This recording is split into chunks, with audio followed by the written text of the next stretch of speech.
This is your place for all things Grand Rapids Griffins and all things Toledo Walleye. This is the Hockeytown West podcast with your hosts, Brandon Cook, Nick Harrington, and Travis Bosch. So you guys didn't get to experience this, but downtown Grand Rapids was insane Saturday night. It took me 30 minutes to get from the DeVos place to the arena. I had to stop by a work event. What's that? I got your text. I know it was busy. Yeah, it was insane. So I stopped at DeVos place because we had a work event going on during the Wine and Beer Festival. It was the first time I've ever attended that, actually. It's a really cool festival. I'm going to try to do it next year now. Trying to leave there to get to the parking lot for the arena. I did not know on top of the Wine and Beer Festival that was absolutely packed. There was 3 concerts. There was a Santa Claus parade happening that had half the streets shut down, plus the hockey game going on, plus a symphony event going on too. Holy crap. There is so much to do in Grand Rapids, which is amazing. And you can understand why sometimes the attendance is up and down with the Griffins because there's a million things going on. But oh my God, was it a nightmare. But so Nick, you are good thing you stayed home last night. Yeah, when you text me that, I was like, yeah, I'm not even trying to battle. You waved the white flag. You were done. I was done at 3 o'clock. I was already over it. Well, it does suck that you weren't there because you did miss a good hockey game that we're going to talk about today on the Hockeytown West podcast. Welcome back, everybody, to your source for everything Grand Rapids Griffins and Toledo Walleye hockey. We have 3 Grand Rapids Griffins games to talk about today. 1 on Wednesday in Rockford against the Ice Hogs, then 2 at home against the Charlotte Checkers, who came to town for the first time since 2017. It was nice to see another team come into town that we don't see often. I really wish the American League would do that more. But before we jump into all that stuff, I'm going to check in with the boys. Trav, how you doing today, man? How'd the Raiders do today? You Raiders fan, you? They suck. The players suck. The coaches suck. If you know what interview, if you know what interview I'm talking about, you've seen it before. When the guy on ESPN's like, the Raiders suck. The coaches suck. The players suck.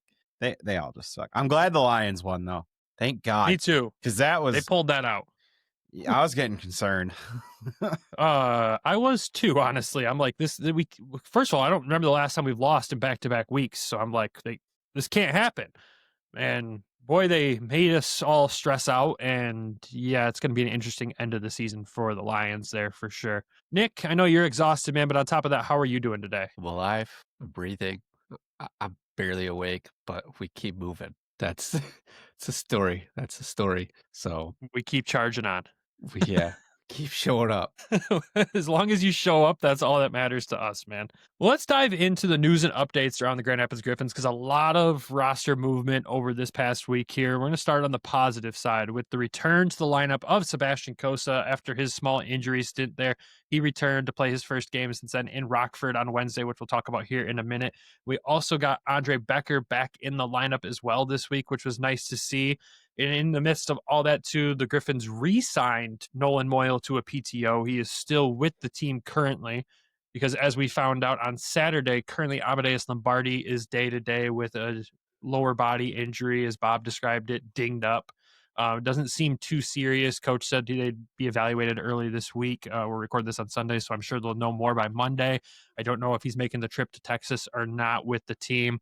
Obviously, we'll share updates as they come with him. Hopefully, he's not out for a long period of time. But at the same time, it does suck for him to be dealing with another injury this season. But again, it's not serious, as they said. So that's a good sign there. Then on top of that today, there was more roster movement. Eric Gustafson called up to Detroit. Elmer Soderblom was put on IR, retroactive, I believe. Right, Travis? So do you remember what date? Sometime in November. Sometime in November. Perfect. We're recording sometime in November today, too. I love it. But Eric gets the call up. And you know what? Red Wings fans might be like, oh, my God, he's coming back. Hey, he's played fantastic down here in Grand Rapids. He absolutely deserves the shot to get back up into Detroit. I think this is great for him. One, it saves him the drive back and forth because, yes, he's still been driving from Detroit to Grand Rapids for games and practices and everything. Sean Shapiro shared a nice piece on that. Go check that out if you haven't seen that yet. But what do you expect from Gus with this call up here? I mean, I think it's more like, I don't know why people are complaining because you have Hamonic, right? Like people, I don't remember everybody like piling on a player piling on us, Eric Gustafson last year at any point as they have been with like Gustafson or as they have with Hamonic this season. So I, for the player side, great, because we all know he's not an AHLer. He is an NHL defenseman. He's been playing very well here. He's been able to give support to the guys, bring some leadership, some expertise, a little bit of tidbits for the goalies and for the defensemen down here. So it's helped on our side. It also brings another veteran guy out. So there'll be some news we'll share in a second. Maybe this guy gets a chance to come in, or we get a guy that's been injured for a little bit, being able to ease his way back in. And then on the person side, right? Like it's good for him. It's gonna start to snow soon, so these guys are not gonna want to continue to do this drive from Detroit to Grand Rapids every day. So I could foresee maybe hopefully a showcase to trade is what I told Travis earlier today. Makes the most sense, right? Like he's not an AHL defenseman. You can't tell me he couldn't be better than half of the guys in potentially, or a quarter of the guys even in like Nashville or Calgary. Like you can't tell me that they couldn't use a veteran to stabilize some youth on the back end of some of those teams. Like look at their records. That's just awful, right? So I hope he gets another opportunity, like whether it's with Detroit or if he ends up moving on to another team somewhere. Like there's been some chatter with him, like being shopped, right? Like of the guys that were in GR, he probably had the most value, right? Between him and Hull. Like he's a puck moving defenseman that at one point had 60 points in a season. So that's going to draw some interest. He's definitely going to have to get into the lineup, and he's definitely have to play well. I hope he does take advantage of any opportunity he gets. But I think Nick's right. Like this could be more of a showcase to hopefully find him a more permanent solution in the NHL. Yeah, I think you hope for the player, right? Because that drive, that's brutal to be doing that for practice and everything like that. And mind you, too, remember, 10 games played so far with the Griffins this season. He hasn't played every game because of the vet rule.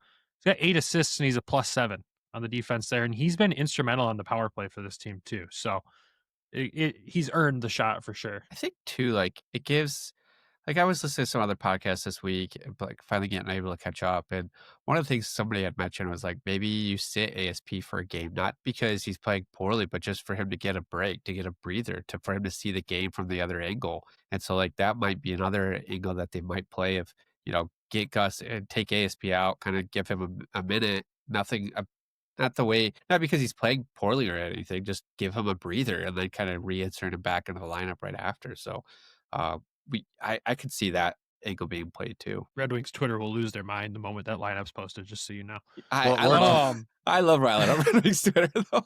Yes, you do. It worked well with Leo Carlson though. The Ducks did it his rookie year, and it's really worked. So could see that. I mean it's a good thing to do sometimes. Like, I mean, you got to give the guys a break, but also to step back and see the game. Like, okay, you've been playing all these games. Look at it from this view real quick. We all know from experience, sitting way up top, that game slows down and you could see it entirely different. Like if you're a hockey fan that hasn't sat up high to watch a game and understand how the game works out, do it once. Like nosebleeds aren't a bad seat because you can really understand the game so much better. And it's helped us a ton being up above the ice in Van Andel to really understand what's going on and break down plays and all that. So, yeah, 100% can see that. On top of that, there was other roster movement with the Griffins. This one, I think, confused some. I think I understand it a little bit, but we'll see. Carter Gylander was reassigned to the Toledo Walleye today. That doesn't mean Michael Postava is back, because we still have Dustin Tokarski as well in the organization. The Griffins still have him on that PTO deal. And Jacob Truscott was recalled from Toledo to Grand Rapids, obviously with Eric Gustafson going to Detroit. Let's start with Gyro here, because I know, Trav, you're puzzled by this one, right? Don't start with me. Start with you, because I want to hear what your opinion is. Because you said you have this figured out. So I mean, I have a thought of it. It might be figured out. It might not be. You look at the Griffins' schedule this week, right? And you look at the Walleye schedule compared to it. If you have a goalie that can play in Tokarski, we know he can play games. He hasn't played yet this year, but he has NHL experience. He has tons of experience. If you're going to get him into a game, you probably get him into a game in Texas to see what you got here, especially if you want to connect the dots up above the Griffins. Is Cossa going to get that call at some point this season? And maybe Postava is going to be out for months. Who knows? You need to know what Tokarski can bring to the table. So I think you want to toss him into one of these games in Texas. Look, that's a team that's kind of struggling right now, but they still have a high-powered offense that can test a goaltender. And I look at it on the personal side for Gyro. This allows him to be back home for Thanksgiving. The Griffins don't have a Thanksgiving. They are traveling on Thanksgiving this year. They do not have a break this week. So this allows him to be back home near all of his buddies down there at his home, not in just his apartment in GR here. It's a person move, but also at the same time, a move for the organization to understand what they have to work with right now. This is by no means a send down in performance. Waddy spoke so highly of Carter with how he's played in the games he's played in Grand Rapids. I think he knows this isn't a performance thing. It's a let's see what we've got. And hey, go home for a few days and relax because we've been riding you through this. He's played more games up here this year than I think we all anticipated him to play. Go ahead, Nick. I like what Brandon said. I'm going to be on Team Brandon on this one. You go ahead, Trev. Maybe you could sway me. I understand what you're saying, but I still don't like it. Of course you don't. This is why I don't like it. So here's the thing with this, okay? And I get if Cossa goes up, then you do have to know what you have, correct? If Cossa is coming off an injury, right? He's been hurt. He's played 2 games. Played well. He's played well. I'll give him that. You're going to go with a guy that's not homegrown. You're not rewarding your homegrown talent. That's what I don't like about this. I get seeing Tokarski. I understand it. I completely get it. But here's the thing. Carter has played so well, and if this was Postava, they weren't going to send him to Toledo. No, right? they wouldn't have signed Tokarski. So what's the difference if you have Carter up here? It's the same thing. There's no reason to send him back. Take Tokarski out of it. Even if they still had Tokarski and Postava, they're not going to send Postava down. They would not have sent him down.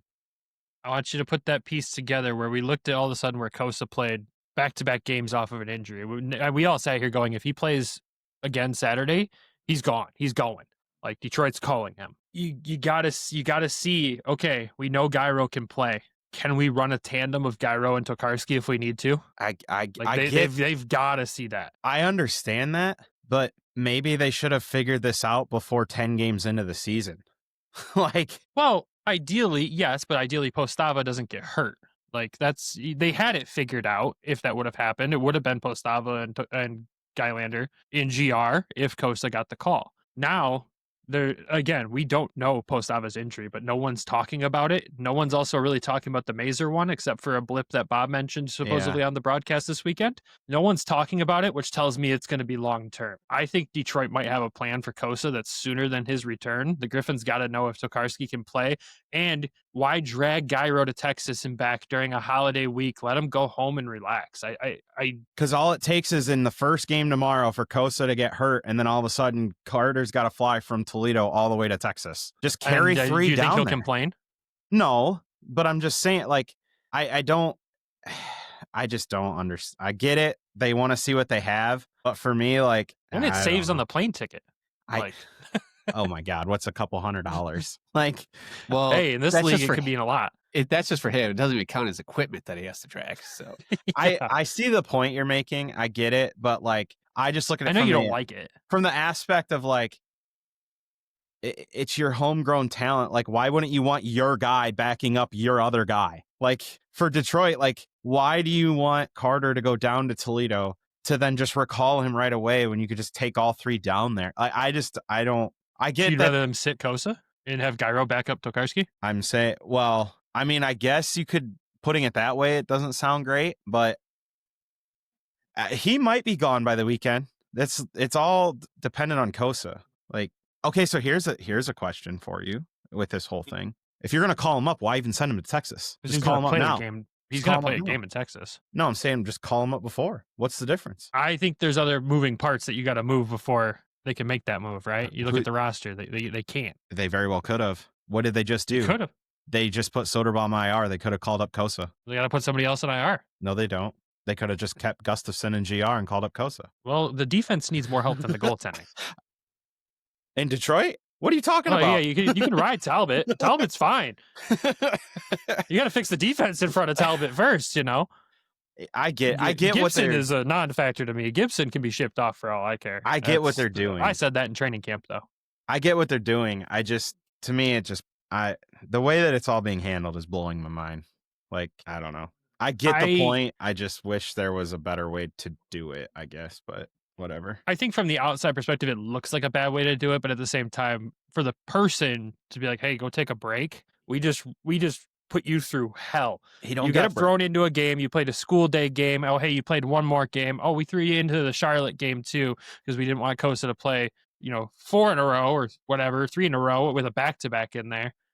And hey, that game went to overtime too. Yeah, here you go. Like, give the kid a break. He ain't getting a break. He'd probably start Wednesday. That's still more of a break than he'd get in Texas. That 5:30 flight this morning would have really sucked. I guess. I mean, I get they got to see what they have Tokarski. I think Cossa will be up by probably Christmas at the rate this is. If not within 2 weeks. Like, you can see the classic Thanksgiving call up. It's a very real possibility, and I get why they want to see another goaltender. But at that point, just carry 3 for the whole year like they did last year. Like, I mean, they're trending that way right now. Let's be real. They could have had him the whole time. Tokarski. They signed the one kid from Kalamazoo, backed up one game and released him.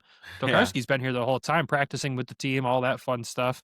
And it's allowed him to acclimate himself here, right? The guy hasn't played a game yet this year. You had to get him acclimated, see what happens. And I almost feel like we're going to see him in a game in Texas. And probably I'm kind of looking forward to it. I want to see what we've got. Probably Wednesday. If I can feel confident in a Gylander-Tokarski tandem until Postava's back, sure, have fun in Detroit, Cossa. Like, I'm fully confident that Gylander could hold a spot down here. He could hold a starting spot down here in Grand Rapids at this point with how he's playing.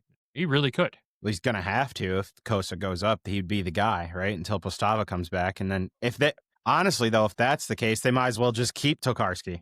Like, keep 3 at this point. You've already dealt with 2 goalies getting hurt at one time.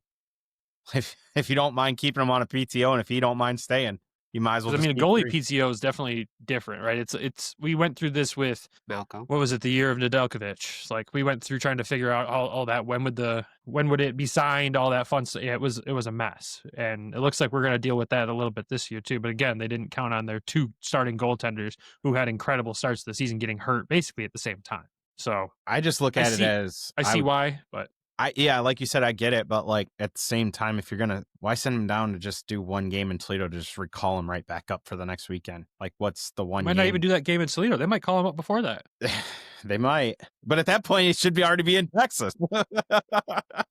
He could be, for all we know. I don't know. It could be paper. Could all be a paper move. Yeah, it's wild. Just when you thought we were done with goaltending controversy last year, no, we'll never be done. It's magnified to a new level this year with bad play and potential call-ups and 2 injuries. Well, I don't think the Wings thought Gibson would be this bad, but I think everybody else did. So different story, different discussion, different podcast. We don't have a Red Wings one. We'll move on. Truscott comes back to Grand Rapids in that transaction as well. He played 9 games with the Walleye, 4 points in those 9 games. Trav, what did you see in those 9 games of his development that we could look forward to seeing when he hops back into the Griffins lineup? I think really only one game that maybe wasn't his best would be the Cincinnati game the other day. The last day, the one they lost in overtime. But outside of that, I mean, as a whole, I thought he played really well. I thought he made some steps. Kind of surprised they didn't consider Andrews, to be honest. Just to reward how well why the look, Nick? Because Truscott's already on a Grand Rapids contract. So is Andrews, bud. Is he really? I guess I forgot. That's why I'm like, he was already here. Why pull the other guy? No, and Trav, you make a good argument. You make a good argument with Andrews there. Because look, 10 points in the 13 games, 1 goal, 9 assists, and mind you, a sick goal for his first pro goal that we'll talk about on our Walleye episode this week. Pro goal, though. It was his first pro goal. He scored last year against Kansas City. The Walleye said it was his first pro goal. I'm pretty sure if you go back to the conference finals, he scored coming out of the penalty box. Well, this is what I get for trusting the Walleye admin. We'll talk about that later.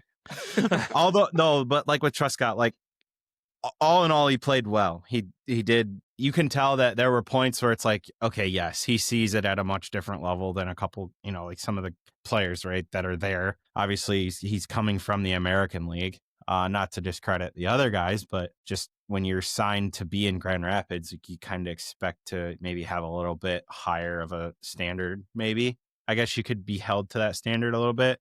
I think as a whole, he's played really well. The game against last week, or the game last weekend with the 2 assists, that was the one play he made. I know we talked about it, the dip back to Hawk.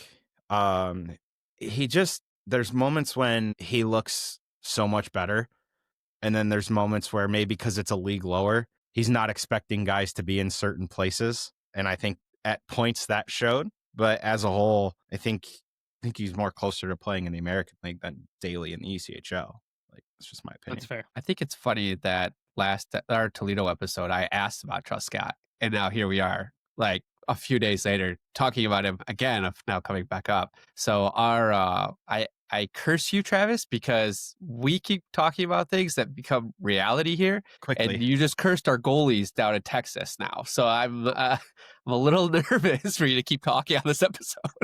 Well, I'll edit that out. No, I mean, it'll be nice to have Truscott back up here. You can assume he's going to slot in on that third pairing with Tuomisto. You'll have Vollinder probably up with Justin Holl, and then Kanik Liepert with Ian Mitchell.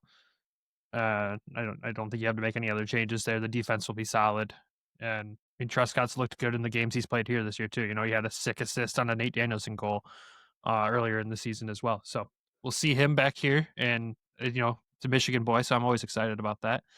Especially because Michigan hockey had a great weekend over Ohio State. It was beautiful, beautiful thing. It was a great sports weekend overall for me, honestly, even with the Griffins loss that we're about to talk about. So let's jump into the first game here because we went on with the news and updates a lot longer than I thought we would. We had the first game of the week in Rockford, and the only way to describe this game for the Griffins was pure dominance. We looked at Rockford's record last week on our episode, and we were like, did we break Rockford after they played us those first two games? They kind of nosedived, and we didn't. You expect to go into Rockford, it's going to be a tough game. It's a battle. It always is. Griffins walked away with a 5-1 victory that, I mean, let's be real. I think Rockford only had 2 scoring chances on Sebastian Cossa in this game, and it was on a power play. I mean, obviously they converted on one of them, but at the same time, Cossa had a pretty easy night. He did face 25 shots, but they weren't high danger shots. It was a nice game to be eased back into from injury, honestly.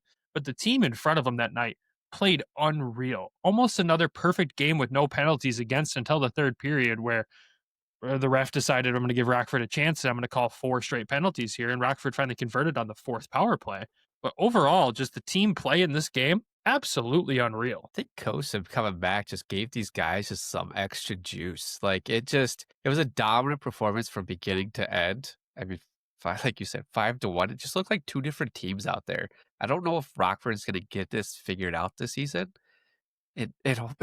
Hopefully they don't, for our sake. But I mean, it's just absolutely just dominance. You know, first game back for Cossa, and almost a shutout, almost all the way through. I think it was like 5-10 minutes left in the third is when he finally got scored on. And I mean, he's just looking unbelievable. You would think like maybe a little bit of rusty coming back, being injured. Maybe he's going to take it a little bit slower, you know, not be, you know, just with the injury in mind, but it didn't look like it affected him at all. I think the one thing that stuck out to me is there was a little rust right in the beginning of the game. There were 2 plays behind the net when he went to play the puck. He almost had a couple misplays, and I was like, ooh, this might be a very interesting game just with seeing that early. But he did settle in, and he settled in well for Cossa, especially late in I think it was actually about midway through the third period. He made 2 or 3 really great saves on the one penalty kill they had. But as a whole, they made his life pretty easy for the most part in his first game back. Definitely was a few signs early of but he quickly recovered from those. Brandon, you kind of made a face, so I think you know exactly what I'm talking about behind the net. I made the face because Cossa makes me nervous a lot of the time when he plays the puck behind the net. Like he's not the greatest puck player behind the net. I will say that right now. That's a skill he needs to still work on. So yes, I got nervous at those same points in time. But like you said, the team making it easier in front of them. Look, we've talked all season about the hunting mentality that the Griffins have, that Dan Watson talks about all the time. And that's the best way to describe this game. They just hunted the puck all night. One guy would go. If that guy missed, the next guy was there. And they gave Rockford 0 inches of ice out there, which surprisingly, it was such a low penalty game because you think Rockford would have hit a frustration point with how they usually play. Once they go down by a couple, they usually try to muck it up. But the Griffins didn't even let them get to that point. They just absolutely wiped the floor with them in this game. Let's be real.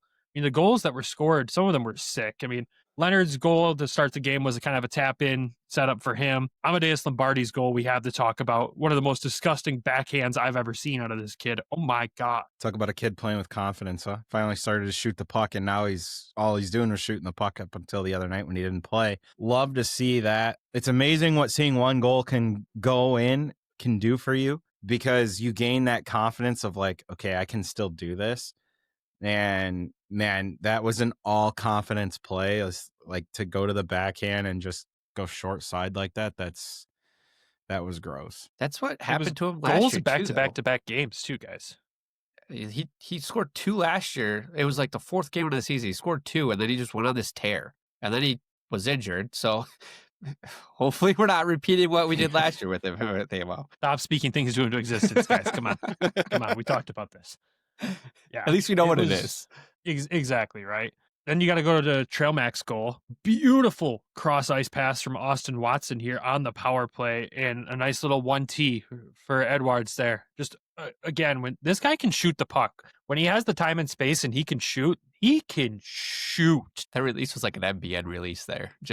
I thought it was MBN at first, and then I realized that it wasn't, but it was gross. And then another power play assist for Raklovsky in that too. A guy that's suddenly emerging on the power play is a really useful piece out there. And I'm liking to see his development continue to grow this season. He's really, really surprising me. I know we won't talk about him much with these 3 games, so I wanted to make sure I mentioned that and give him his flowers there. William Lagesson gets a goal there. Then Carson Bantle gets his first of the season as well, which, I mean, he's been robbed once this season with goalie interference, and to see him find the back of the net finally was great. Gabriel Seeger getting the assist on that. Usually when one of those 2 scores in that line, it's one of them assisting. So really happy to see Bantz find the back of the net. And obviously Rockford got that goal there in the 3rd on the power play to ruin Sebastian Cossa's shutout. If he would have had a shutout in his first game back after injury, I could only imagine what the Red Wings Twitter talk would have been about goalies after that point in time. Well, it's still been nuts. It has. And it's deserved, though. I mean, look, through qualified goalies, he was leading the league in goals against. Like, that's pretty impressive. And qualified goalies means they've played over 300 minutes. His play's been insane this year. He's found another gear. He continues to find a gear every season, and it's great. But overall, just the only way to describe this game was dominant.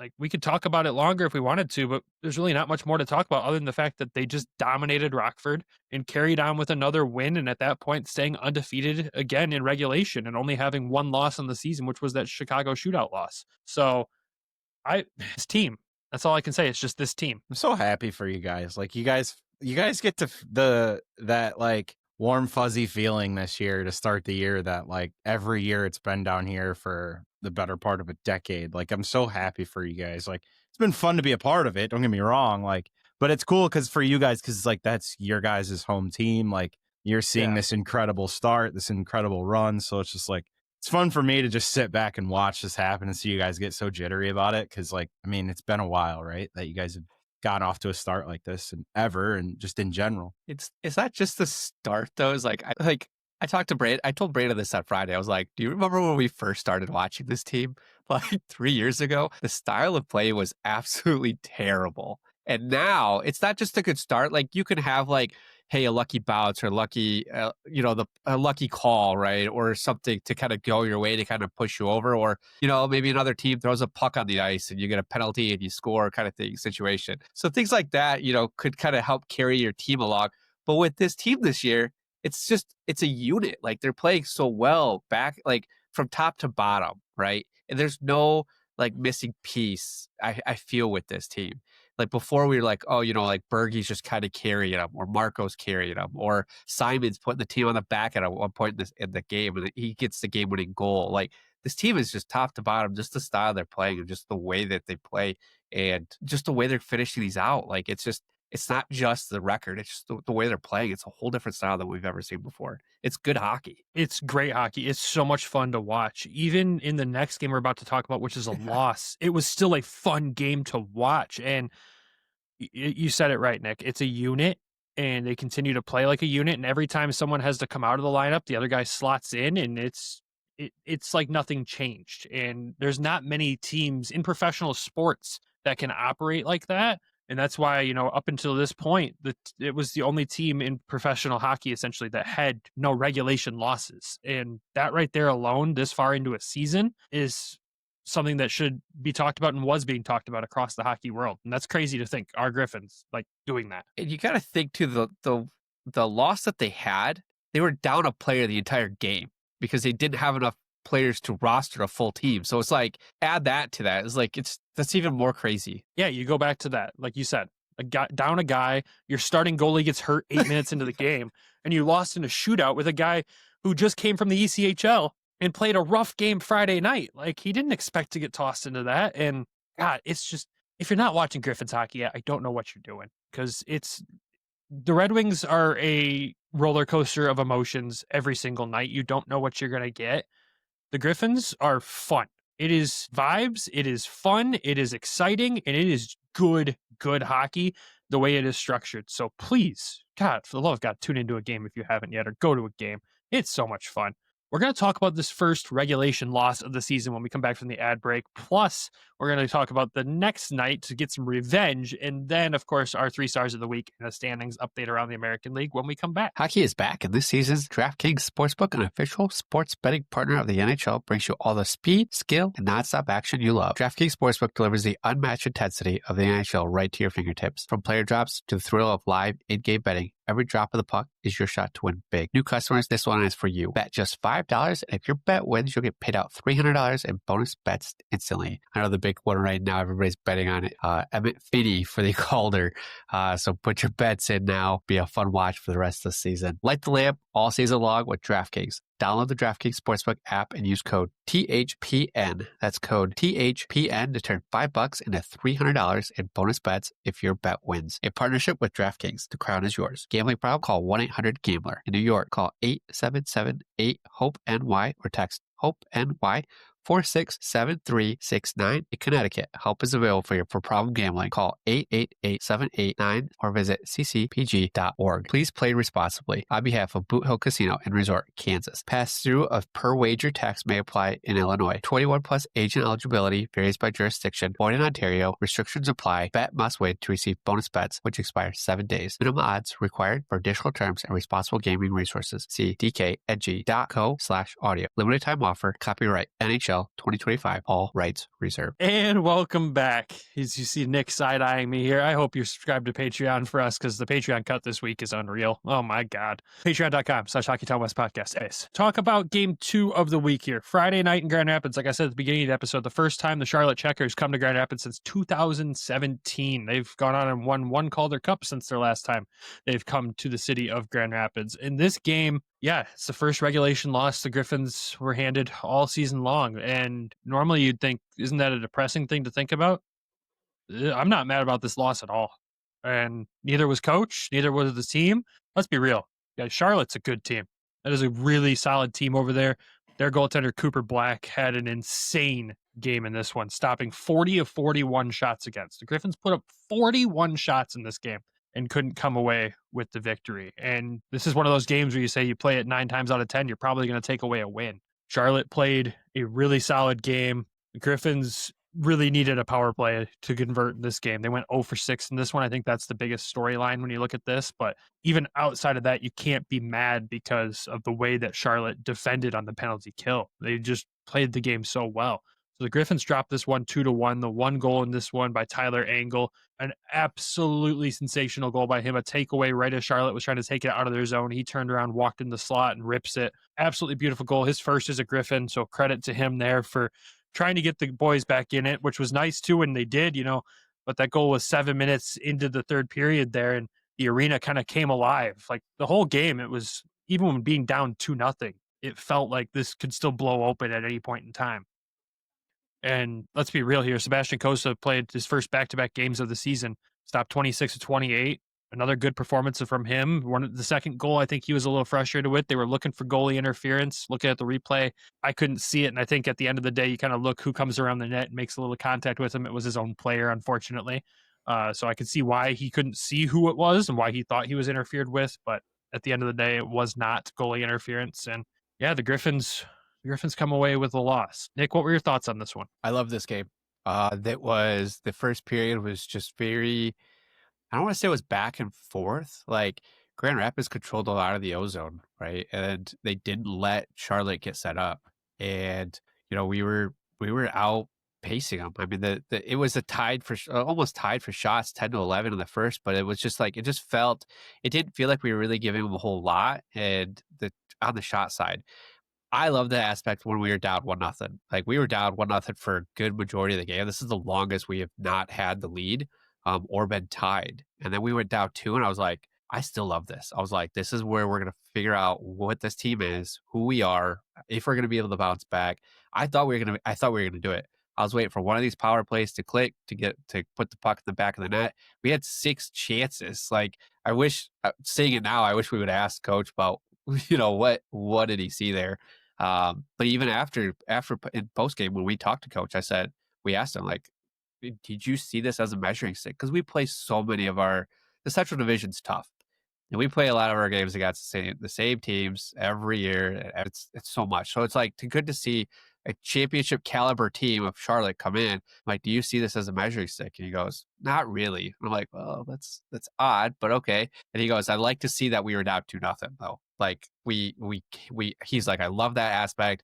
We got to see who we were. It was the adversity to see. And, we started to call back. The other thing that I liked on this is that the arena was still packed. Like 4 minutes left of the game, it was still packed. Everybody was still there waiting to see if we were able to get this tied up and go into overtime. And there wasn't a moment in the entire game that I didn't think we were going to get to that point. Like I thought we were going to be there at some point, being in an overtime and getting this point just to extend the streak that we were on. So yeah, to dominate the play the way they did and still come away with a loss, like, yeah, it sucks. And when we asked coach the first question, he's like, there's some losses you could be mad at, and this isn't one of them. He did not take this loss negatively at all. Like you said, there was a lot to learn from this. This is a time where they could take away and learn a ton. These are lessons that you learn now that are going to be very valuable when it comes to playoff time. And I love this for them and how they handled this and the way they played the game. And there was never a moment where it looked like they were like frustrated or making mistakes because they were frustrated. I think the only player that might be frustrated was Austin Watson. I don't know what was going on with him that night. He was at the peak of intensity and passion in the game. We'll say that.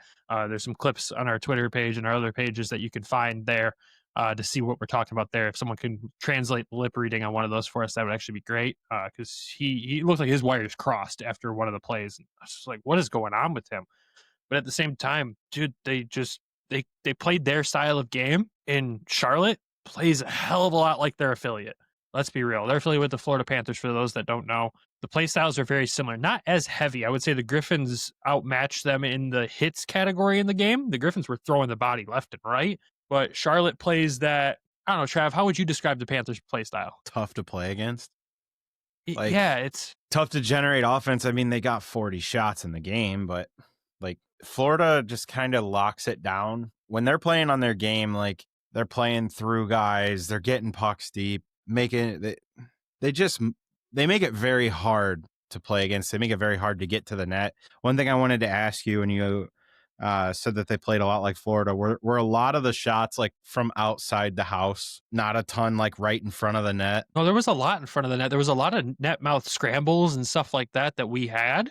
But that's the thing with a lot of those shots, is they were scrambles and chaos around the net there. Both goals came from the point. One of them was a blast too. My God. No, I mean like Florida playing, like how they play defense, like not a lot. They don't give you a lot in the middle of the ice. Like, did the Griffins struggle to get shots from the middle of the ice, like in the slot, in the house? In the slot, like the high slot, I would say they defended very well. There was just a lot in the low slot that I would say that we were able to get off. But Cooper Black's 6'8" listed online. Someone said he's 6'9" actually, and that's not right. Like up close, there's not much to get by. Like you're not getting around him. Yeah, seeing him on the ice at one end and Cossa at the other end, I'm like, God, these goalies are just massive human beings. Holy smokes. Like when Cooper Black stood up, I'm pretty sure the top of his goalie pad was about maybe a foot away from the crossbar, it felt like. Like, it was insane. Yeah, Michigan native. Blocked everything. And I think the one thing that I wanted them to change, like, and I mentioned this to you at the intermission, is like, I wish they would have just shot more from the point and just try to screen them a little bit more to be able to do, because a lot of those shots, like we were playing our style, we were playing our way, we were getting everything right there at the goal crease and like in the dirty areas. We just weren't getting anything from the point and through. I just want to ask, who was going to screen him? He's the tallest dude on the ice. We needed Elmer. We needed Elmer for a screen, man. You needed Elmer. I can see everything. Yeah, or you needed Cossa to grow 2-3 inches, which is wild to say. A stat line I want to point out in this one, because obviously with 41 shots on goal, there's going to be guys with a lot of shots. Amadeus Lombardi led the team with 8. MBN was second with 7. Like, they were shooting, and MBN had some great opportunities. He tried to bury it high on a guy that's 6'8". Like, it's tough to do. Sometimes when they're that big, you got to get him moving side to side and kind of find the holes when he's moving left to right. Keep it low, pick up rebounds. Just because they take up so much of the net. Like, remember what I said about Postava going left to right, how he's very low to the ground? The bigger goaltenders, they don't get that low generally. So, yeah, you got to get him moving. That was one thing when there was a goalie when I played youth hockey. We played this team 3-4 times every year. He was a bigger guy.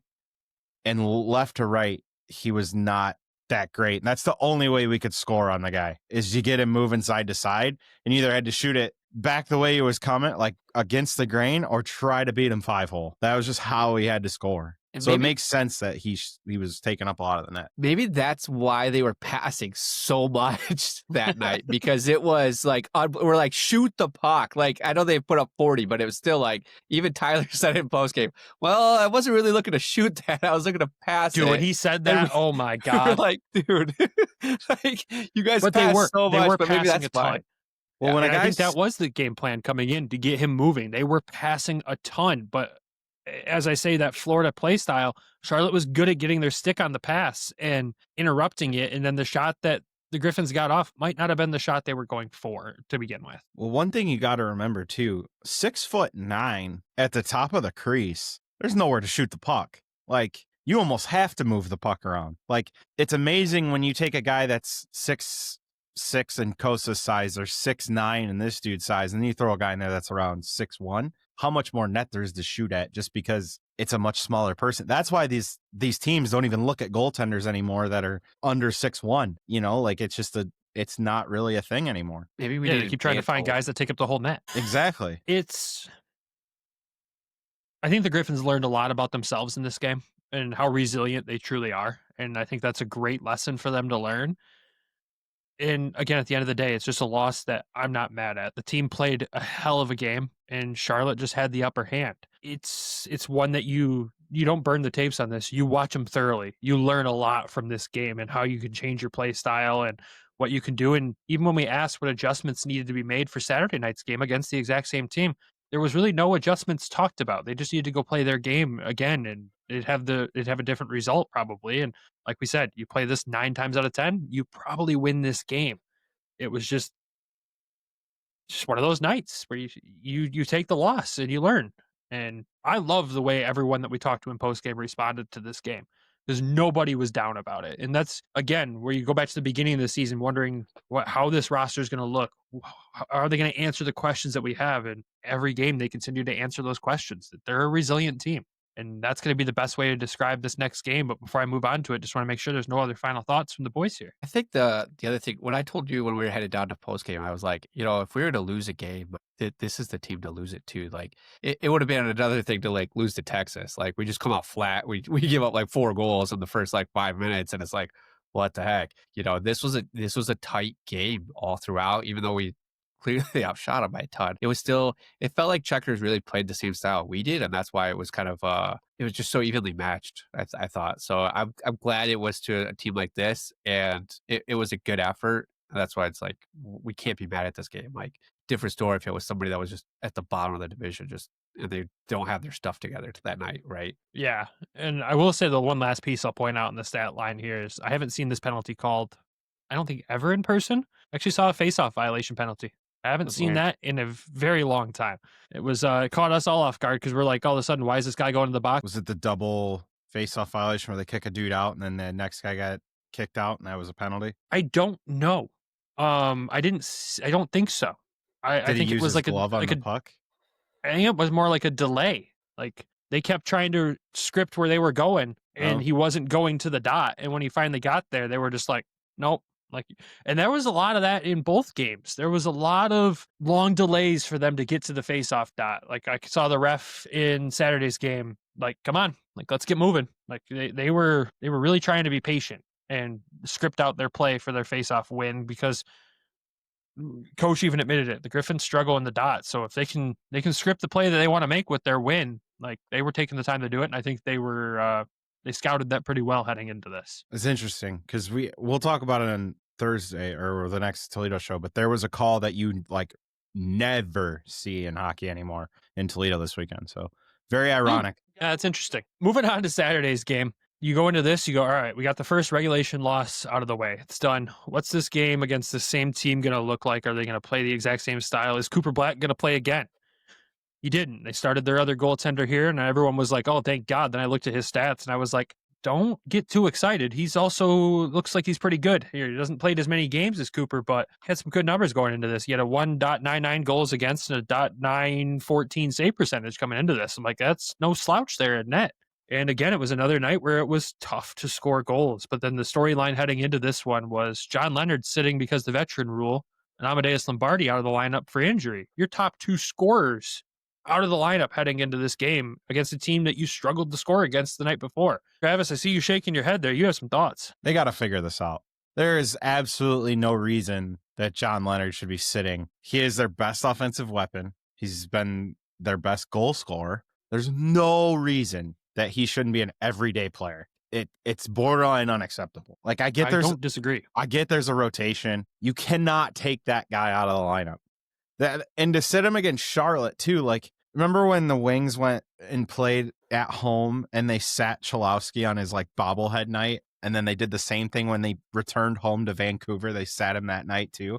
It's like, what are we doing? Like, figure it out. I get that this is more of a Detroit problem than a Griffins problem because they got too many vets down, and with Gus going up, that helps alleviate the issue. You don't have to sit two, so maybe that rotation changes. But this is a guy that should not ever be just a healthy scratch when he's your best offensive player, especially the goal scoring department. He can't sit shy on that night either because it was his bobblehead night. I thought Austin Watson would be sat in this one, if I'm going to be honest, just because, like, again, we don't know, and I was not going to ask what was going on with him being so frustrated in that game, because yeah, he's an intimidating dude, and we were not going to call for him in post game after that game. I will tell you that straight up.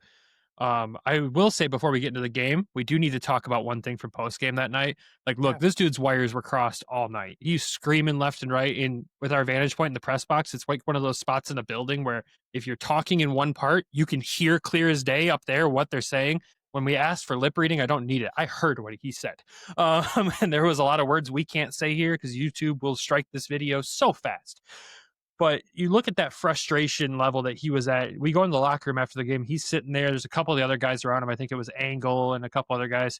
We're waiting for our first post-game interview to start. And they had a young fan who was a fan of him, big Austin Watson fan, come in. She's in a wheelchair. I don't know what her condition was. As soon as she came around the corner, you go from Austin Watson fired up to, oh, who's this?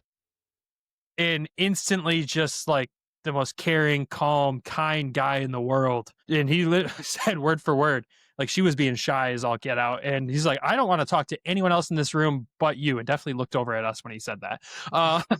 But at the same time, just such a cool moment that it's, we're lucky enough to be afforded to see those moments. And for those wondering who Austin Watson is off the ice, come on, he's a girl dad. First of all, we know that he's going to be like that with anyone that comes in the room that's a kid.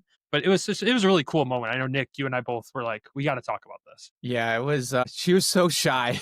She was just like trying to turn away from him. And, just the interaction there. Like he was like in the heat of the moment with Cossa talking. And then she comes rolling in and they kind of clear some space for her. And, just for him to give her that time. And we weren't able to watch. I wasn't able to watch the rest of the interaction because I think it was Tyler that we were interviewing came in and I was trying to focus on not hitting the camera girl and holding the mic at the same time. So, but they were still in there. They were still chatting. I think after, even before we had left. So yeah, there was a lot of people in there. Post-game interviews that night. There's a lot of audio from those because it was loud in that room, but just a really cool moment, honestly. So credit to him and the guys. This is why hockey players are the most truest professional athletes there are. Like, they really are. They're the most approachable. They're not standoffish to people. Almost 99% of them are that way. They are almost always willing to stop and talk to a fan or take time out of their day to talk to fans. Like, if you go up to like half of the guys in the NFL or the NBA, like, they're standoffish. They come across that way. You get the attitude persona of we're better than you. And like most of these hockey players, you walk right up to them and they have it's a different mentality. That's why I love this sport. The ability to just put that to the side when somebody's coming to see you. That's awesome on his part. I mean, even on our side too, like media, when we did exit interviews, like every guy came up to us, shook our hands and like introduced them to us. And we're like, bro, like, we've been talking to you all season, but yeah, like, hey, we know who you are. It's one of those things though. They put on the blinders when it comes to media after a game is so much different than media end of the season, after practice, all that. You're still in that game mentality when you're talking about the game, but when they can flip that switch off, man, they're a treat. It was like when we interviewed Carter in the offseason. I don't think he recognized us the first game he was up here with us. So then when we get Trav up here, he's like, oh yeah, here you are. Well, yeah, when you got Yukon Cornelius coming in the locker room, you can't miss it, you know? Yeah. So yeah, cool moment there. Even Shine was scratched that night for the veteran rule. He was down there signing stuff for the kids in the room afterwards. I love the vibe in the room this year with the guys. Like, it's so focused on the fans and everything else that's going on. It's so cool. So yeah, credit to them for that. Now on to Saturday's game. Like I said before, going into this, wondering what we're going to see. Dude, another tight battle between two fantastic hockey teams. I've got to give Charlotte so much credit. They're a good team. What I love about it is you can clearly tell the Griffins also respect the fact that they're a good team, and they went in there treating it like this is good. This is a tough game. It felt like a playoff game. Back and forth all game long, wondering who's going to score the first goal. Unfortunately, it was Charlotte. You go into the third period, you're down 1 again. The Griffins trailing again against Charlotte. How is this team going to respond? And I looked at Tom Mistos, I think that's how you say his last name. I might be wrong. I'm sorry, Tom, if that was wrong. He's the only other reporter there with me that night. I looked at him. I'm like, it's going to be a dirty, gritty, mucky goal that gets us back into this one. And it's exactly what it was. A net mouth scramble where the puck popped out in the slot and Gabriel Seeger gets a stick on it and puts it behind the goaltender. And holy smokes, we got a tie game. Seeger's got his first of the season. Edwards Trail Max actually just steamrolled over a guy as he went to go do the celebration, which I thought was hilarious.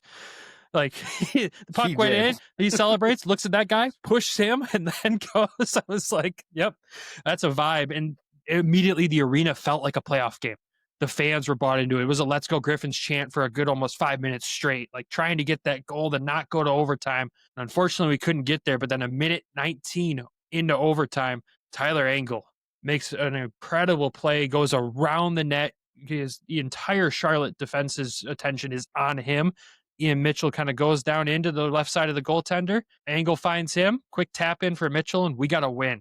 So it was Mitchell's second of the season. Siegs gets his first of the season. Tyler Angle points in back-to-back games. And mind you, Angle had to step up and play a big role in this game. He was first-line center with Amadeus Lombardi out. Like, he's had a great weekend. When he was called upon to step up, that next man up mentality truly showed with Tyler Angle. What a great last-minute signing, right? Like, we signed this guy, 10 days before the season start? And he comes in and he, we got word from Elaine, like, this guy can play all around. And he has, like, we've seen him first line now. We've seen him second. We've seen him third. Like, he's played center. He's played wing. Like, this guy is so versatile. And I'm hoping, like, when he scored the other night, I'm like, there's no way that's his first. Like, I feel like it didn't feel like it, but it was. Yeah, I feel like he's been robbed before. Like, there had to have been other goals for this guy. But to see him, get the back of the net. Maybe this is a thing that, just like Ammo gets one and then he starts rolling, maybe we can see this out of him. Good on him to kind of to deliver it and be as, wide open to see Mitchell wide open there. I had the game winning goal there. Yeah, great vision. But what I want to talk about with all of this is you look at who scored this weekend, right? Obviously, it was tough to score Friday night. Angle gets that only goal. You take your two top leading goal scorers out of the lineup for Saturday's game, and you get depth scoring. Seeger gets his first. Mitchell gets his second. The guys getting the assist. You have Justin Hull with an assist. Trail Max with an assist. Angle with an assist. MBN with an assist. it was just good to see scoring from everywhere for a low scoring game. Like it's just depth pieces. That's what's going to win these playoff games, right? When we get to that point, is you need to have all four lines rolling. You need to get goals from unexpected places. We're seeing it. Yeah, and talk about discipline as well. So you only gave Charlotte 2 power plays over the weekend, 1 in each game. Like, you play these rough, tough games like this that are back and forth. Mistakes are bound to happen, but look, our guys aren't making them. Seager's tripping call was kind of like, okay, we called one on them earlier for holding, which was blatant holding. It was bad. Seager's tripping, you're like, oh, well, we just evened it out, kind of basically the way I looked at it. It wasn't an egregious trip by any means. The guy kind of skated over his stick, but to continue to play this discipline is a beautiful thing to see, and that just shows like that mentality, the veteran mentality of teaching these guys how to play the game the right way is really starting to show as we get further into the season. And you can't talk about this game without talking about the performance of Carter Gylander. Look, I'm sure the goal that Charlotte scored, he probably wants back. It kind of squeaked through him. But this kid, again, another sensational game. 28 of 29 was his numbers for that game. Just, G is playing great right now. They're going to have if Cossa's still here, right? I just want to say this. If Cossa's still here and Postava's healthy, I get that they'll probably send him back. Man, he is making a decision tough. Like, he is proving that he can be a very key part of this organization into the future, whether that's Grand Rapids, like, at a more full-time role next year. Like, I love Carter. He's found a next gear this year compared to last year. You could tell, like, beginning of last year, it was feeling out the pro game. Man, the step that he has took this year, he's playing unbelievable. I'm so excited for him. And I'll think back to like when everybody was like, when he got the call up and seen the numbers and everybody was like, kind of, really?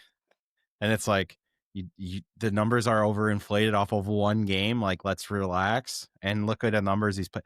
Guys, he has a lower goals against average than Postava's got. You turn the league tracker on and you turn off the qualified goalies feature because he hasn't played 300 minutes yet. He's 6th in the league right now in goalies. These goalies in this organization have all taken a huge step this season. 7th round pick too. Another 7th round pick showing up this year. It's crazy. I think it was 7. What I love about this for him, it's like at the beginning of the season, all the talk was Cossa, Postava, which rightfully it should. Like they were playing great. Carter came in here, he was like, hey, Wings fans, don't forget about me.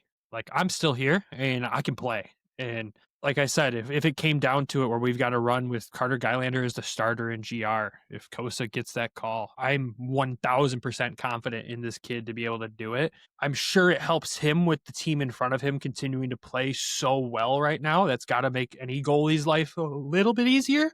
But at the same time, he's making big saves when he needs to. It's helping every goaltender by far. When the team's playing that well in front of you, it definitely helps not inflate your numbers, but it definitely helps them be a lot better because you're not getting bombarded with 40, 50 shots a night. Like when you don't have to face as many, you don't have to you still got to be locked in, but at the same time, like you're not as relied on and you could stay fresher. You're a little more tuned into the game at times. Called. Yeah. I mean, it's funny that you say that, Brandon, because I was like, are we overinflating the goalies then because of the system that they're in? Or is it the goalies? But you mentioned, though, is like the goal, it can be both, right? But at the same point, like these goalies have to come up big when they are needed, and they are making the big saves when they need to. They're keeping them in the game. So, I mean, I think I'm going to lean more on the goalie side than I am on the system side. Yeah, the systems help, but it's helping them be confident in themselves to go out there and make the big saves when they need to be. Like every single time one of these 3 goaltenders is in net, the confidence they play with is unreal. And Carter, again, just showing that again, another game where he has to go into overtime. Luckily, Charlotte didn't get a shot off in overtime. He didn't have to face anything. Grand Rapids absolutely dominated the overtime. But you look at the third period, I mean, Charlotte played a more defensive game. That gritty goal that we got was the only way we were going to score. We only had 3 shots on goal in the third period. Charlotte only had 5. They clearly just fell back and we're going to play defense. It's great to see the Griffins recognize that fact that, yeah, we're going to need to get one of those gritty goals. Dan Watson they said that going into the third period in the locker room. Yeah, we're going to need to get a gritty goal to get back in this thing. And that's exactly what happened. I feel like the team learned a lot this weekend about themselves, and this was a great weekend. Even with a loss, it's a great weekend. Charlotte, great road trip for them. They take away 3 points. They go back to head home and do their thing, but The Griffins taking 2 big points out of this weekend. I'm extremely happy with the result, even with a loss. Enough about all the games. Let's talk about our 3 stars. This was one of the harder weeks we've had to pick for 3 stars because, well, there was 2 games that only had a couple of goals. Like it's tough. Like you could easily just pick goal scorers, right? So I didn't even put a list together for our 3 stars and was kind of let it be a discussion here. I'm going to just say right off the bat, honorable mention goes to Ian Mitchell, the game-winning goal there. As he said, right place, right time for that goal. So he gets the honorable mention. Obviously was the first star of the game Saturday night. I'm going to go with Edwards Trailmax for the 3rd star this week. Goal and an assist from him this week. One of those goals being a power play goal, but not just because of his scoring, because his play off the puck. I think, Nick, you and I looked at each other Friday night, was like, he's kind of everywhere. And he was matching the aggressive play style that Charlotte brought to the table. And I can't think of how many times they tried to hit him, and it just didn't go well for them. Guy's solid. He's a thick boy. Like, mustache power. Yeah. Like, I love this signing. We didn't know much about him because he was, playing overseas, and he had been here for a little bit, and then he went back overseas, and now we pick him up. I love this signing. I love him as a person. He's so funny in post game, and he's just bringing that depth that. He's bringing a lot of leadership on that line too, because he's typically with Becker and Raklovsky, some younger guys, but it's like our international line there, and they play so well together. It's he's a great signing. He's a great piece for this team, right? It's a really under the radar signing here. He's the perfect 3rd line winger for this team. He can play 2nd line if he needs to, but he's the perfect 3rd line winger. Like I look at the lineup sheet for Saturday night's game that's next to me here, and Becker was still on the 4th line. He's still easing back in from his injury. But, him, Trailmax and Raklovsky being on the line together seems to be elevating both of them this year. And Seager down the middle, Seager's a face-off wizard, and he's a really smart player, so he's going to make any line even better. But, yeah, those guys together, it's great. I can't wait till Becker's back on the line with those two because it's kind of magic. I don't know what it is. 2nd star of the week, I'm giving it to Tyler Ankle. Yes, his goal was in a loss, but it's a goal that got the guys back into a game that could have been a 2-0 result. Let's be real. Has a huge assist on the game winner in Saturday night's game, just playing really good hockey in a situation that he probably didn't see himself being in, having to play top line minutes in Grand Rapids. Comes in, does the job, does it well, getting his time to shine now with ammo out for a little bit, and he produces, that's what you want to see out of, when you've got a guy that's either like bottom 6, right? Gets that promotion up, and then he takes advantage of it, right? That's exactly what you want to see. Doesn't hurt to get some points on the board to get us a point in overtime. 1st star of the week for the 2nd time this season by us, John Leonard. Goal and 2 assists. It was all in one game, mind you, in the Rockford game. He only played 2 games this week, but another 3-point week for Lenny. And I don't know what else I could say about this guy. Dude's elite. Like, his shot is unreal. His playmaking ability is unreal. I would have liked to maybe see more from him in Friday night's game. Like, there was a couple passes that he made, and I'm like, no, man, just shoot it. But again, we're trying to get that goalie to move side to side. I get it. When you think about it in the real time, you're like, just shoot. But looking at it afterwards, you get it. I think that was his 100th pro goal on yes, Wednesday. It was. And then 10-game point streak too. So, which unfortunately has ended, but at the same time, hell of a point streak to start the season, right? You could also mention both goaltenders in the honorable mention category there. Cossa had a great week. Gyro had a great game, but that's your 3 stars there. I think it makes sense to me. I don't know if you guys all 100% agree. If you want to throw somebody else in the mix there, but Trailmax, Angle, and Lenny, that's our 3 stars of the week. We went with goalies for Ignite the Nest, so I'm just going to give goalies the love for 2nd or 3rd star. Cossa. It was a great week for us for Ignite the Nest. So, that was the only change I would have had was the goalies 2 and 3, and I would have kept Leonard as number 1. That's just selfish for us in Ignite the Nest, though. Like, the goalies did have a good week. Let's be real. They played well. They stopped some pucks. Moving on from that, quick standings update around the American League. We'll start with the full Central Division breakdown. Obviously, the Griffins still leading the Central Division there with 25 points. You have Manitoba behind them at 17 games played compared to the Griffins 14 at 20 points. Manitoba, though, turned it on, and they're kind of going through a goalie ringer too with Hellebuck's injury in Winnipeg there. So we'll see if this is sustainable for them. But Dan Watson acknowledged when we played them, that's a good team over there. When they figure it out, they're going to be good. 7-2-1 in their past 10. Pretty darn good right now. They're on a 6-game win streak, actually, as of this moment, too.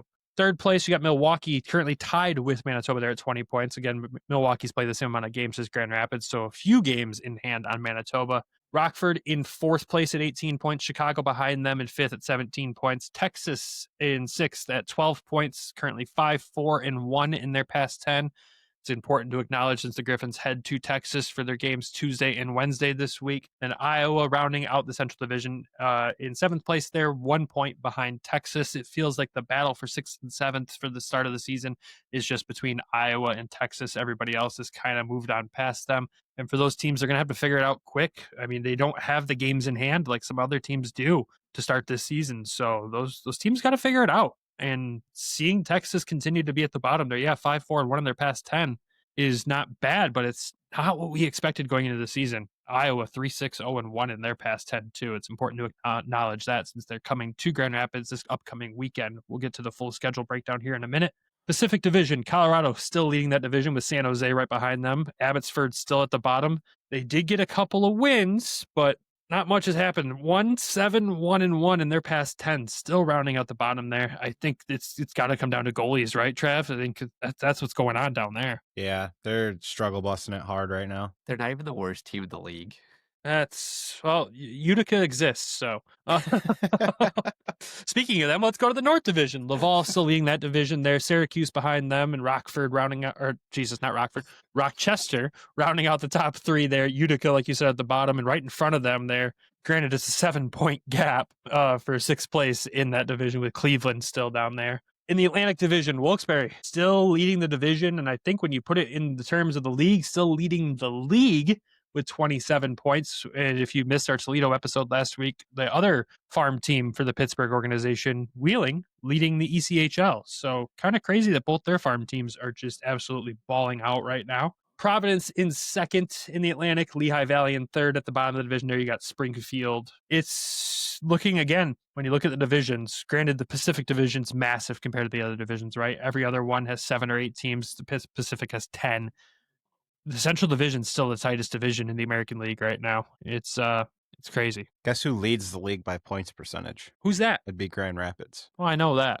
That's an obvious one there. Look, 1 regulation loss, 1 shootout loss. Those are the only 2 losses this team has out through 14 games. Goal differential of plus 25. Yes, Wilkes-Barre is in the top of the league for points, but Grand Rapids is still by far leading the league right now. Let's be real. They are the top dogs in the American League, which is still just mind-blowing. I don't want to keep tooting my own horn here, but I think I was the only one on this show that had the confidence this team could do it when we went into the season. I will keep saying that as long as I possibly can, though, because I'm right very little. So it's, it's fun, man. This team's fun. It's a vibe. I love it. I'm running out of words to describe how happy I am with this season. The rest of the American League is interesting, though. It really is. And I think we're not going to talk American League news this week. There's one player that used to play in the American League in this division that we want to talk about. That's Jesper Wallstedt. You know, the comparisons to him and Cossa will always continue being in the same draft class. And I know Cossa hasn't made that step to the NHL yet. You look at Wallstedt last season, and he got his NHL debut and got shelled for 7 goals. Didn't look like the same goaltender after that. Back down in Iowa for a little while. Really struggled. And then you go into this season in the NHL with Minnesota. What a season he's having. Yeah, let's talk about this. Last 4 games, 3 shutouts, 4 wins, .978 save percentage, .75 goals against average. Guy has found it. Like, those are absurd numbers. Those are absurd. Well, and it's kind of funny because if you look at the 3-headed monster that this division had of high draft pick goaltenders, right? You have him, you have Askarov, and you have Cossa. Cossa has the least amount of games played in the AHL by about 15 or so between the 3. And their numbers are very identical. Like, their save percentage goals against very identical. The only difference is that they've played in about 110 to 115 games. Cossa's only at, I believe, 90 now at this point. So, But to circle back to Wallstead, like you said, to get shelled last year, or was it 2 years ago? It might have been 2 years ago. Might have been. I don't remember exactly. That night in Dallas, they left him in like that. That could have ruined him, right? Like to have your debut.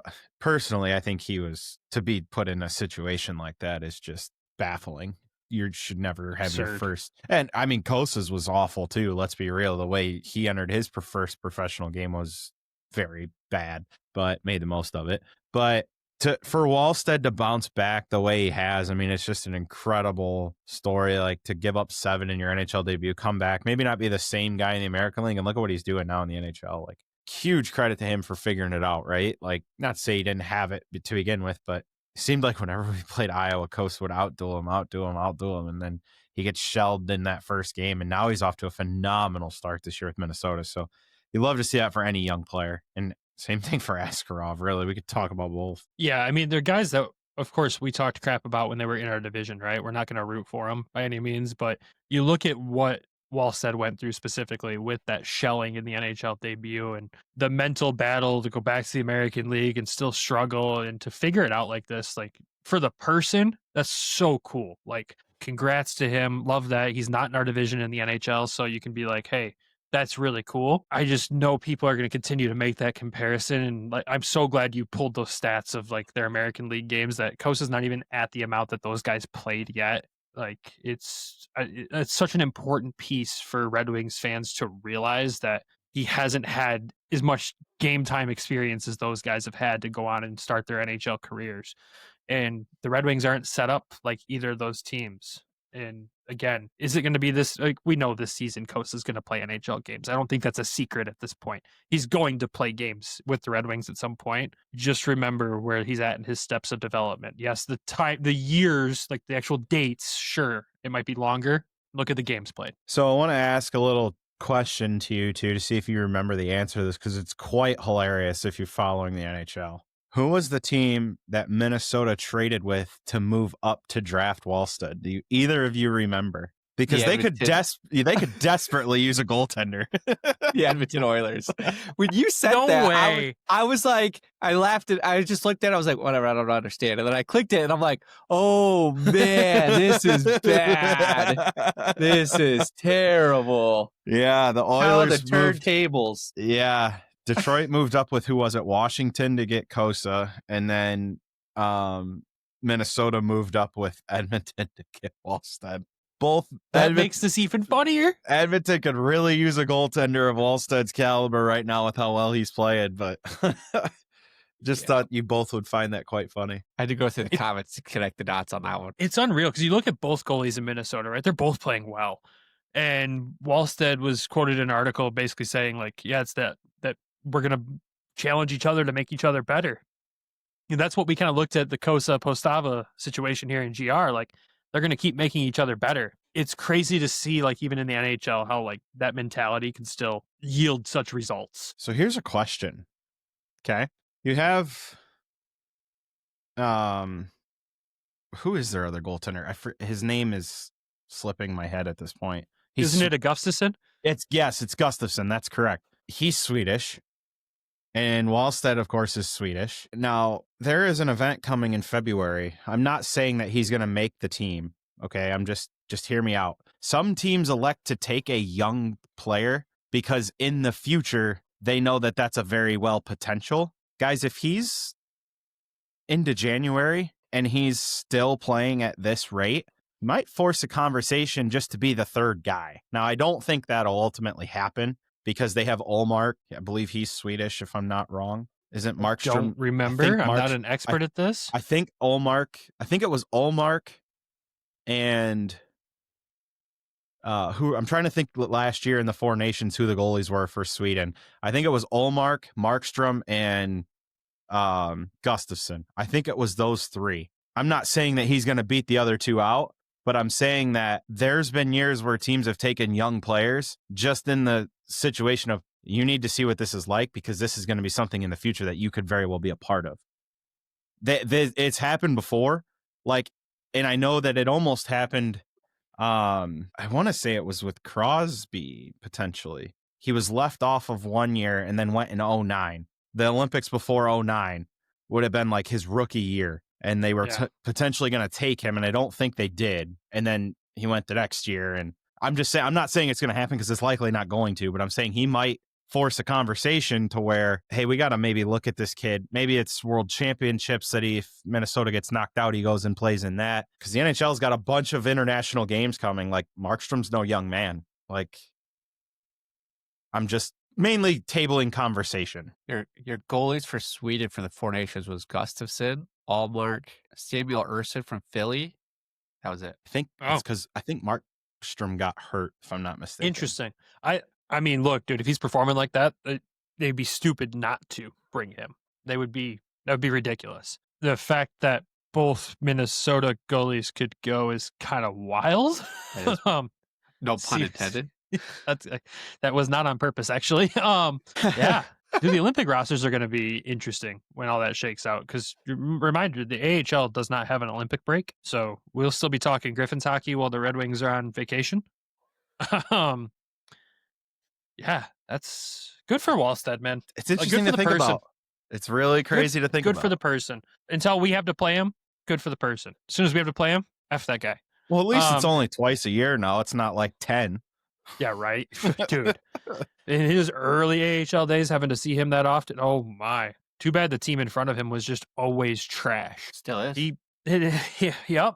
Like, him on some of the championship quality teams, he probably'd have a Calder Cup or two. Let's be real. So good for him. That's the only outside the Griffins stuff we'll talk about today. This episode's gone on long enough as I look at the timer above our heads here. So we will wrap this thing up. Thank you, everyone, for tuning in this week. Before we go, we got to thank our sponsors, of course, DraftKings and Everything Hockey Clothing Company. When you're betting with DraftKings, make sure you're using code THPN. And when you're shopping at everythinghockey.com, use code WEST to save a few bucks off your order, and it also directly supports the show. On top of that, we got to thank our Patreon subscribers. If you want to join these lovely folks, head over to patreon.com/Hockeytown West podcast to check out the tiers we offer.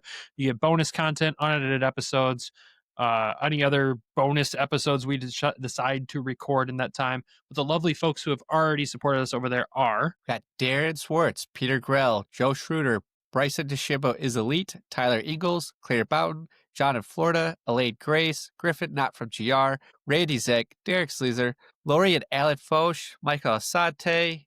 That's it. Thank you all for the love and support as always. Griffin's upcoming schedule. They are on the road Tuesday and Wednesday in Texas, off for Thanksgiving, but not really because they're traveling on that day. And then they're back in Grand Rapids Friday night for the Teddy Bear Toss game against the Iowa Wild.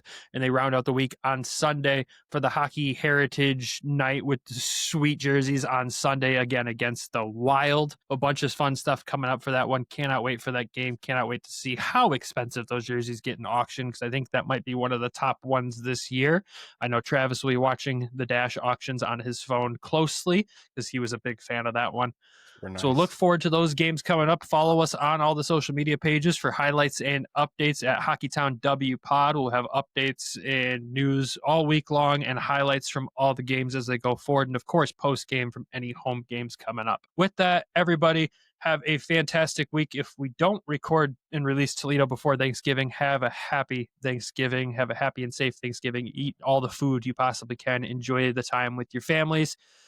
And until we talk again, as always, go Griffins, go Walleye. Love you. Bye. Thank you for tuning in to the Hockeytown West podcast. Be sure to check us out on Twitter at HockeytownWPod and your hosts, Nick at GR Hockey Guy, Brandon at Brandon GR Hockey, and Travis at Trav in T-Town.